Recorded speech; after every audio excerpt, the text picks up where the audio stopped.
Hey, hi, first graders. So glad you came back and joined me today. When I last talked to you, we were talking about some big words, and those words were drawing conclusions. Can you say it with me? Drawing conclusions. Very good, Smarty Pants. Yeah, we were talking about drawing conclusions. There's some big words, but it's not so hard once you kind of figure it out. So, do you remember what that means when you draw conclusions? It doesn't actually mean getting a pencil and drawing something. What does it mean? Yeah, it means being a detective and using clues and what you already know about the world to figure out maybe what an author's purpose might be, or maybe what the plot of a story might be, or maybe even just how a character is feeling. That's what we use drawing conclusions for. And I'm going to ask you to do that. And it might be a little tricky, but I don't think so, because guess what? I know how smart you are. I do. I know it. And I have a feeling that you're going to do a great job with this. Just remember to look for clues. And sometimes the author isn't going to come out and tell you those clues. You have to listen to his words and try to read between the lines. And that means try to find information that the author isn't coming out and saying to you necessarily, but he's trying to get his meaning across, okay? That's all what drawing conclusions is. It's using what you know and what the author is telling you in a sort of way to figure out things, okay? And I think you're going to like our story today. It's called The Invisible Boy. Yeah, and you know what? I want you actually to start right now to draw a conclusion. So if this book says The Invisible Boy, I want you to actually just use this first cover page and the title to draw a conclusion about what you think this story might be about. What do you think? Well, I know if I were making a conclusion or drawing a conclusion, I might say, I know what the word invisible means. It means to not be seen. And how cool would that be if we had that superpower to be invisible? So maybe this book might be about, I don't know, a boy who's a superhero and has a superpower to be invisible. That's just I'm drawing a conclusion based on this. But you know what? He's not really wearing a superhero outfit or cape. So, do you have an idea? Just remember, use what you know. Invisible means people can't see you. So, I wonder if my conclusion is right or wrong. I don't know. We're going to read it and find out. This book is by Trudy Ludwig. She's the author. And the illustrator is Patrice Barton. And this is a Scholastic book. And thank you, Scholastic, for letting us read these books on our sites. We appreciate it. So, I'm going to stop every so often and ask you to draw a conclusion about our story. So here we go. Okay, I'm going to do my best. And remember, you're going to listen for things the author isn't really saying, but is. And here we go.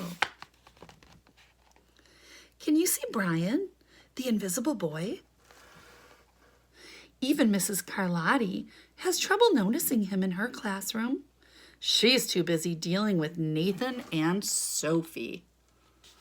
Oh, so right there, that's Brian. Huh. Looking at the pictures for clues. I don't really think he's a superhero anymore. Nathan has problems with what Mrs. Carlotti calls volume control. He uses his outside voice inside way too much. Sophie whines and complains when she doesn't get her way. You guys know anyone like that? Nathan and Sophie take up a lot of space, but Brian doesn't. Huh, the invisible boy.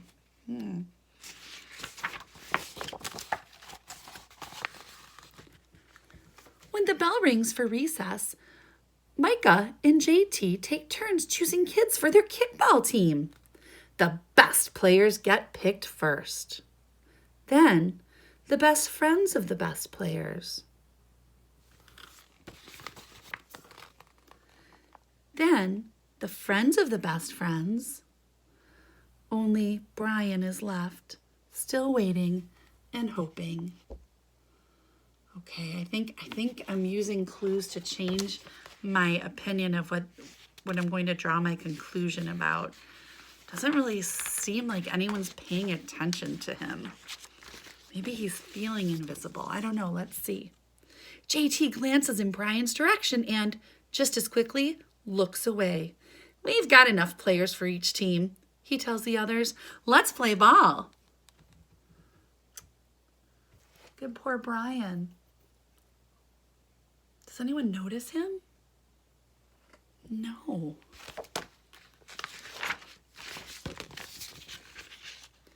In the cafeteria, Madison and her friends talk about her birthday party. The rope swing over the pool was awesome, says JT. Yeah, so was the water slide, said Fiona. That was the best pool party ever. I'm so glad you guys had fun, says Madison. Everybody did, except Brian. Brian wasn't invited. You know what else I'm noticing? I'm kind of going to use a clue. I'm noticing on every page, all the kids are in color, except for Brian. He's in black and white. Are you thinking what I'm thinking? Are you drawing some conclusions? I keep looking at Brian's face and his actions, and I think I'm drawing a conclusion that Brian feels invisible because no one's really including him in anything. Did you notice that? Me too. Let's see what happens next. At choosing time, while the other kids play board games and read, Brian sits at his table doing what he loves best. He draws fire-breathing dragons scaling tall buildings. And it says, "Thank you for toasting my marshmallow." Boy, he's talented. Space aliens locked in intergalactic battles. Greedy pirates digging for treasure. And superheroes with the power to make friends wherever they go. All right, I think this is another clue. I think he's really feeling bad about not having friends, and he feels invisible, so he's thinking he is a superhero, and he would use his powers to make friends. It's kind of sad that he feels so lonely. I wonder who this is. On Monday morning, Mrs. Carlotti introduces Justin, a new student, to the class. Brian smiles shyly at him. Some of the other kids sneak looks at Justin, trying to figure out if he's cool enough to be their friend. They haven't quite made up their minds yet. Wow. Oh, look at, he's still in black and white, but he looks happy. Can you draw any conclusions now? I see a new boy is coming to class.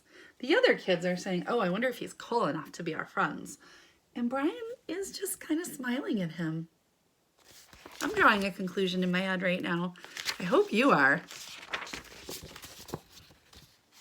At lunch, Madison and JT watch Justin eat with chopsticks. What's that? Asks Madison as she points to Justin's food. It's bulgogi. A bull what? The other kids say. It's Korean barbecued beef. My grandma made it for me. It's really good. Would you like to try some? There's no way I'm eating bulgogi. And they all laugh. And the kids laugh, all of them, that is, except Brian. He sits there wondering which is worse, being laughed at or feeling invisible. Wow. I think our conclusions were right. He is feeling invisible. But poor Justin's being laughed at. These kids are not being nice. The next day, when Justin goes to his cubby to put away his backpack, he notices a piece of paper with his name on it. So I might draw a conclusion that whatever was on the paper was something nice. And the clue I might use would be his facial expression. He looks really, really happy. Justin, I thought the bulgogi looked good. From Brian. Look, even Brian drew a picture, and he's in color. It's himself saying yum. I think I'm starting to get an idea. Another conclusion is dawning on me. How about you? Are you drawing any conclusions about what might happen in the story? I mean, we already know that Brian feels invisible and alone. Let's see. At morning recess, Brian finds a piece of chalk on the ground and starts drawing away. You're Brian, right? Yeah. Thanks for the note. Hey, Justin, Emilio calls from out on the tetherball court. You're up next. Sorry, I gotta go, says Justin. By the way, that's a really cool drawing, he adds, before he runs off. And I notice our boy, and it might be hard for you to tell, Brian, he's got a little color to him now. Do you think that's because Justin is starting to notice him? I wonder. Back in class, Mrs. Carlotti asked the kids to team up in 2s or 3s for a special project. The kids scurry around the room to pair off. Brian heads towards Justin. I'm already with Justin, says Amelia. Find someone else. Aw. Brian looks at the floor, wishing he could draw a hole right in there to swallow him up. Miss Carlotti said we can have up to 3 people in our group.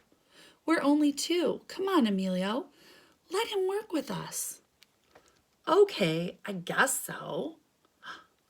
So look, Brian's a little more in color.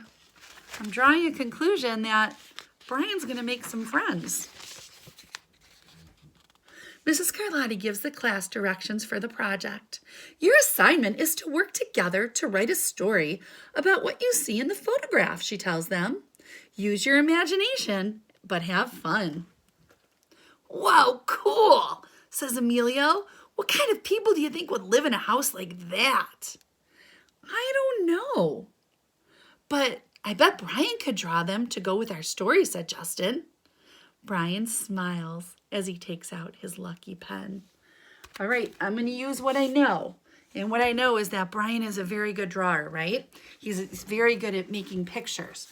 And what do you think he's going to do? Or what do you think, what's your conclusion about what's going to happen next? What are you thinking? Let's look. Looking at the picture. Looks like they're having a nice time working together. Look at the picture. And it says, the crooked story we made up on the spot. And it says, narrator, hi, I'm the narrator, and if you're wondering why a pirate got the part of a narrator, I'll tell you. It's all in the agent. Well now, on with the story. And this was just the background where they were telling their story, but I want you to look. Look at those great pictures that Brian did. And those great hats. It's lunchtime again. Brian's least favorite part of the day. Another 20 long minutes of kids talking and laughing with everyone else but him.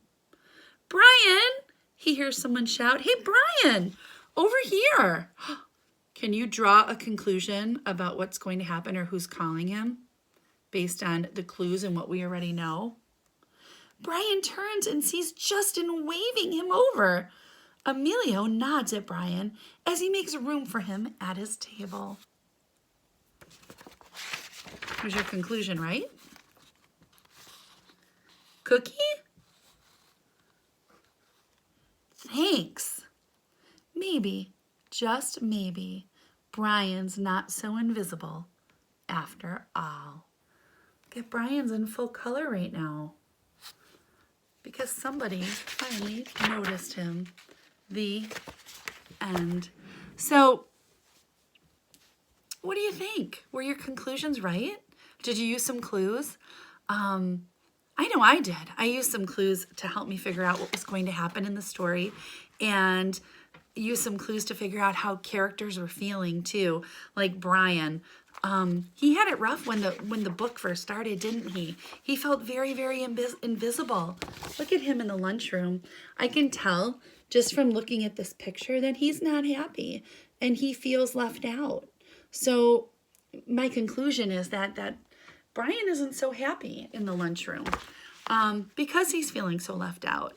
And I think that's how he feels through most of the book. And I know you would never do that. You would never make anyone feel left out because you know that hurts your heart, right? I know it would hurt mine. So I hope you enjoyed that book, and I hope you understand a little bit more about what drawing conclusions means.